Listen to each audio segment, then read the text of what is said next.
Good morning, bulbs and bow ties. Okay, I'm sitting on my porch. My apologies for all the shenanigans. It's raining outside, and I'm hoping I can do this in about 10 to 15 minutes. I'll be a few minutes late. We're going to do online church today because that's just how we get down right now.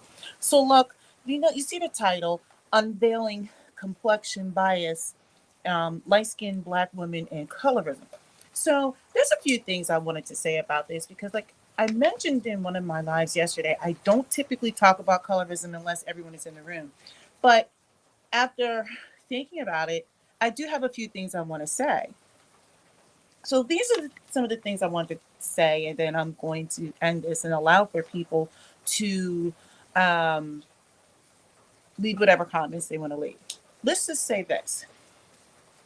I'm going to talk about a few things. First, there's a reason why a lot of times you'll find that many fair skinned, light skinned people don't speak up on colorism topics. And I think what happens is, for one, I feel like, in my opinion, many people in the community, okay, I have one foot getting wet out here. Many people in the community are really dismissive, okay? And there is no place where everyone can chime in and voice concerns, criticisms, solutions, any sort of experiences. Between I think when you see, like, first of all, there are some people who are pushed in and out of blackness. You have some people who are pushed in and out of what's considered black enough. Okay. Like the whole thing is, and we understand why. It's the effect of colonialism and that type of thing and all of the mixing of the races.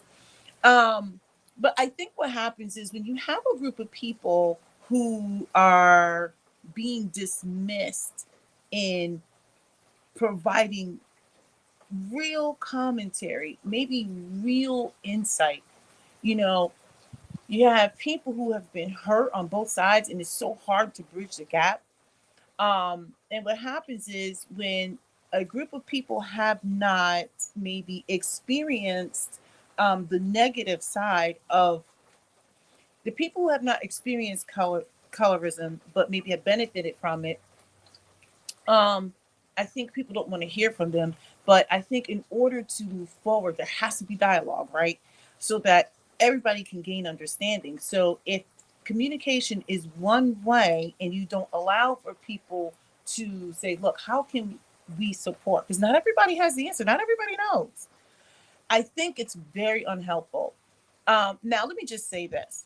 The reason why I decided to share a couple of thoughts on this was simply because you see a lot of this stuff, at least in my feed. Like, I get a lot of colorism stuff and weirdo man stuff, and I'm desperately trying to change my algorithm. And I get, like, the stuff I want in my algorithm is stuff on, like, lions, sports, um, maybe something in relation to travel or something like that. But for whatever reason, YouTube loves recommending the same types of black content, which is so irritating.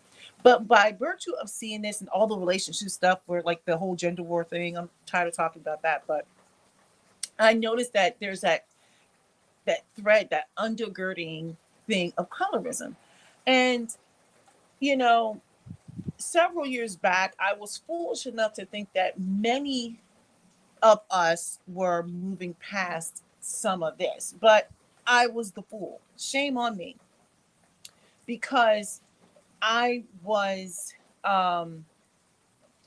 impacted by someone else's negative experiences. Okay, so people were sorry. You see me with my old lady robe on. I love this robe. It's got clouds and everything. So after going through this, and people pulled me aside and they talked about why this individual or set of individuals were behaving the way they were behaving, I was like, okay. They were like, you're gonna have to see it for what it is. I'm like, I shouldn't have to. They were like, I know, but it is what it is. Um, And I was like, well, see, I want to raise this, but my situation is so, jeez, broken. It's just going to fall down. All right. So my situation was such that, look, it's already starting to, it doesn't matter. Anyway, my situation was such that I was forced to just chalk it up. I was like, no, I don't. I don't have to chalk up someone's bad behavior. Anyway, let's move on. I think what happens is you don't see too many people speaking up or anything like that. Is because everyone, it's been a very, I think people are concerned about being dismissed, and many people will dismiss what you have to say. That is it's true. I'm going to move on to something else too. I think people get frustrated because, like, you know, they don't want to discuss. I think a lot of times, this is my opinion, many people who are fair skinned don't necessarily believe everything is a colorist interaction. I would say, for example, sometimes I think people are just jerks. It doesn't necessarily mean, oh, this is colorism. And this goes back to being dismissive. And so what happens is people will try to say, oh, see, this is just falling. This is so tacky. People will say, oh, see, this is why you shouldn't be talking. And I'm like, wait a second. People should be allowed to question or to challenge, right? But everything isn't necessarily a colorist interaction. And a lot of people don't want to hear it because what happens is people want to validate their experiences by saying, oh, the reason why XYZ is because of colorism. And sometimes it's not that. And I don't want to bring out too many specifics because I need to run through this. But so what happens is everything you say, they're going to want to invalidate it. All right. I've seen instances where, for example, I'm so sorry that I have to keep doing this. I've seen instances, for example, someone, this was years ago, there was a woman who felt like she wasn't getting any play at the bar or something.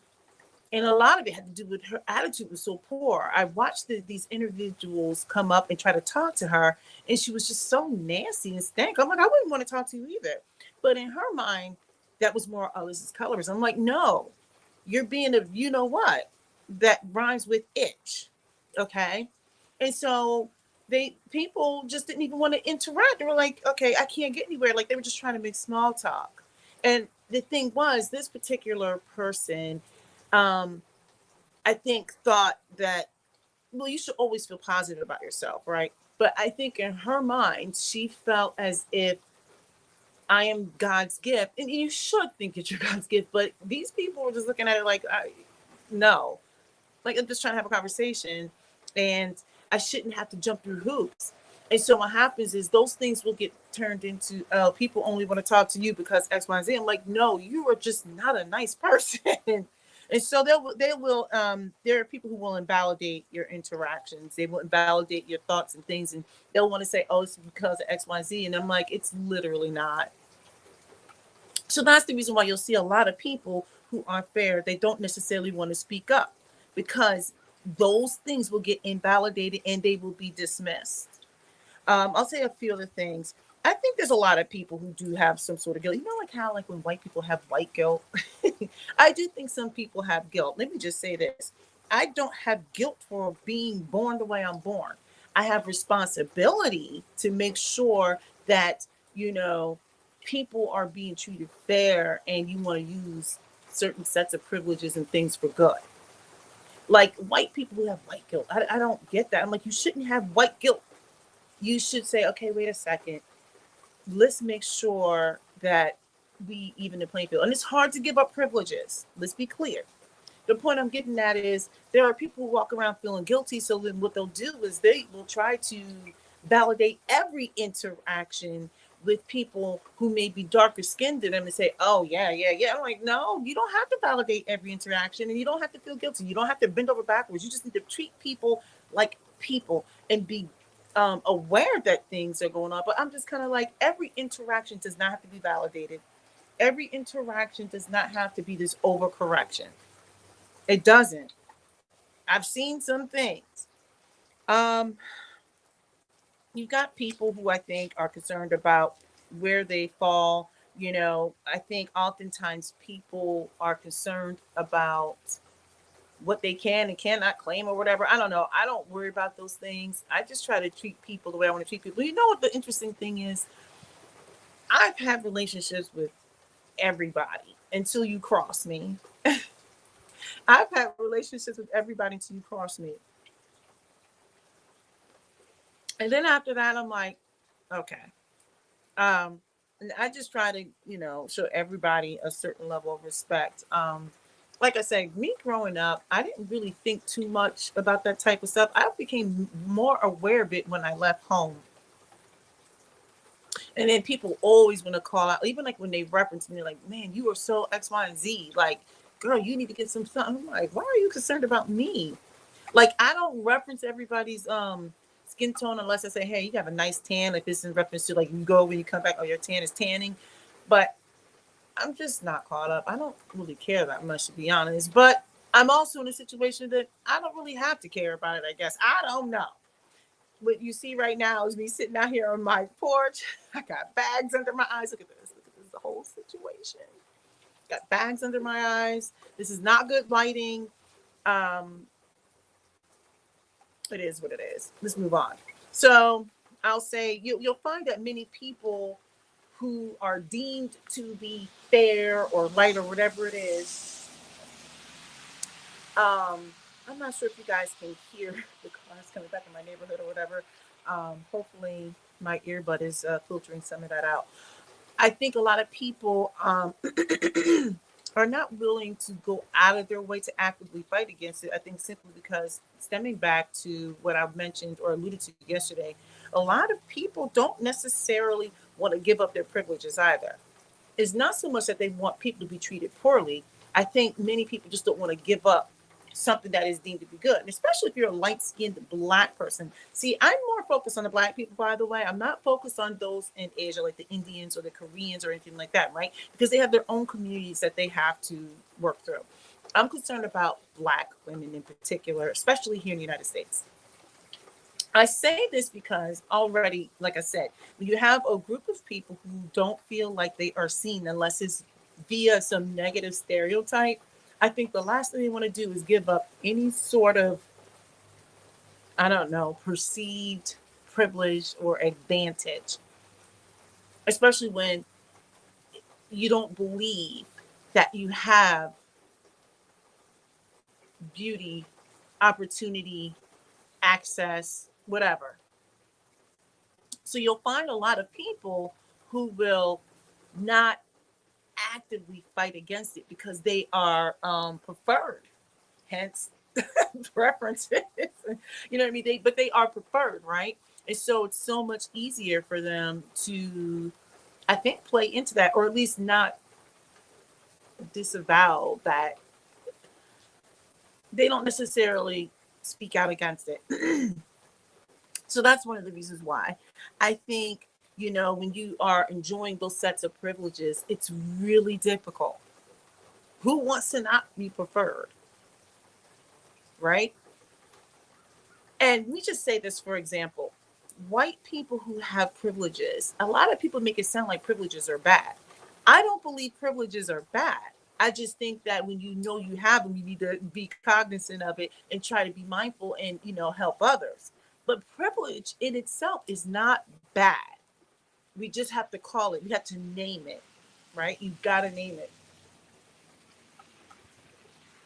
Anyway, so I would say this, another reason why you don't see people who are fair skinned speak out against colorism is, honestly, it's just a lot of pressure. You have pressure on both sides. Like I said, you want to be able to move throughout society, but in the same token, you don't want to be tacked within your community, right? So, and then what happens is when you speak out against it, there's responsibility that comes with it. And people don't necessarily want to take on that responsibility. I know I don't. I mean, but you do the best you can. Like if I hear it or if I see something, I will say something, but I don't go actively campaign, like we need to eradicate. No, I don't do that. But if it's there, I'm like, okay, we should probably talk about this for a second. We have to name it, right? Um, But yeah, people don't want to do that because there's a lot of pressure. You when you know better, then there's the expectation that you're going to do better. So it's kind of like if you don't discuss it, you don't represent, you don't bring it up. It's kind of like it's like that thing over there, that elephant that's in the room that nobody wants to talk about. Okay. All right. Another reason is I do believe there are people who have a subconscious blind spot. I will say this, as I said yesterday, I didn't really become, it's not like I've never heard comments before when I was a child, but it was more prevalent when I went to college and and post when I left college. And then when I started talking to people who didn't look like me, when they really were honest, and I would hear some of the things they said, and it wasn't necessarily bad, but I find that actually people who don't look like me, they like a variety, even though they're going to be those darker skinned black people who think that people only want fair skinned black people. But in my experience, now look, I don't speak for all men, but I can only go by what has been shared with me. I don't think that's true. There are some that want that, but there's some who want dark skinned women too.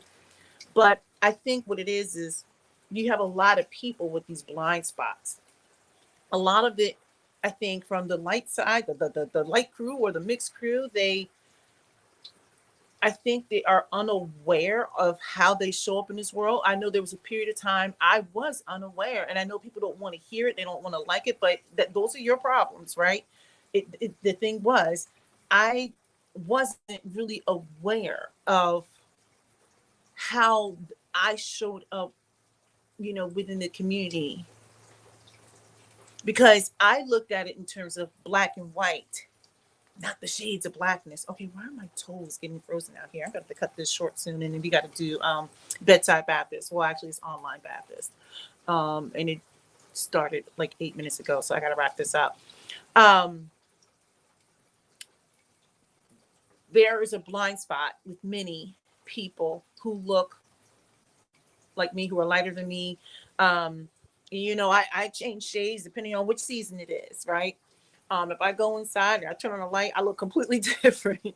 you know, I'd say that there is a blind spot. I think there are people who are unaware of how they show up, and they are unaware of how they're moving. But over time, you will become aware because people in the United States will let you know.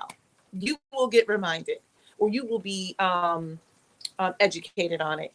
But there is a blind spot. I would also say, because there is a blind spot, sometimes there is a lack of understanding because they can't see it, right? So it kind of goes back to what I said earlier. Sometimes you may just think somebody's being a jerk, and sometimes that's literally what it is. Other times it really could be colorism.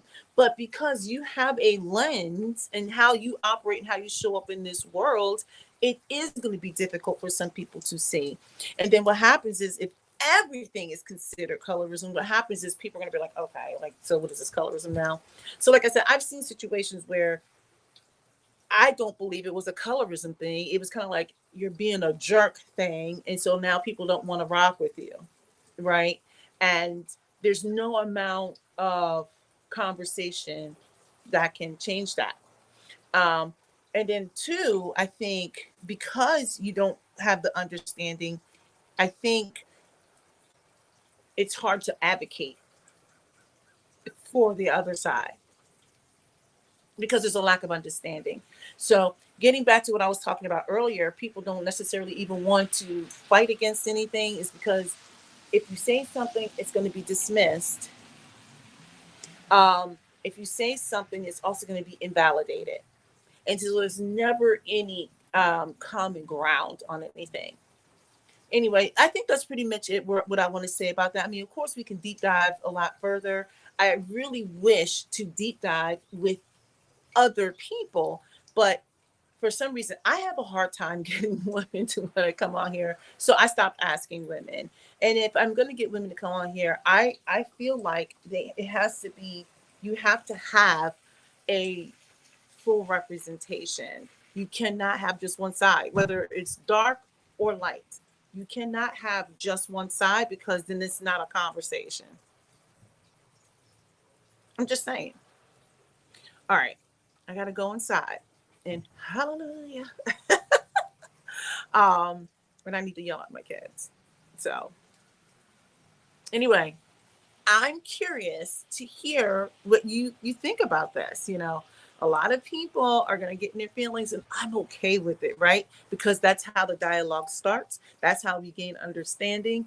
And I think there are going to be some things I'm going to agree upon or not agree upon. People are going to want to, engage in something maybe malicious, whatever. I got to let people be where they are. But I think that we have to have honest conversations about it, since apparently this colorism thing is just, it's just like it's undergirding a lot of the content that's out there within Black YouTube, right? Down to like they'll say it's a gender war, but this colorism thing is part of that gender war. People are mad at the preferences.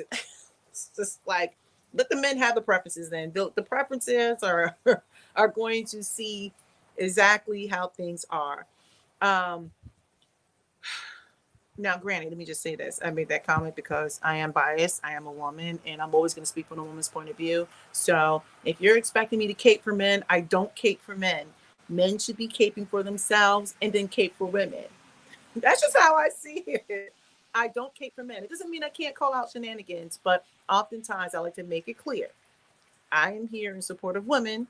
I am a whole Black woman. But getting back to this whole gender war thing, I do think that colorism is what's undergirding some of this, at least one of the things that's undergirding it. All right. Let me know your thoughts. Make sure you subscribe because I'm amazing in every way and could do no wrong. My coffee is now cold and I need to go. Hallelujah. Have a good one.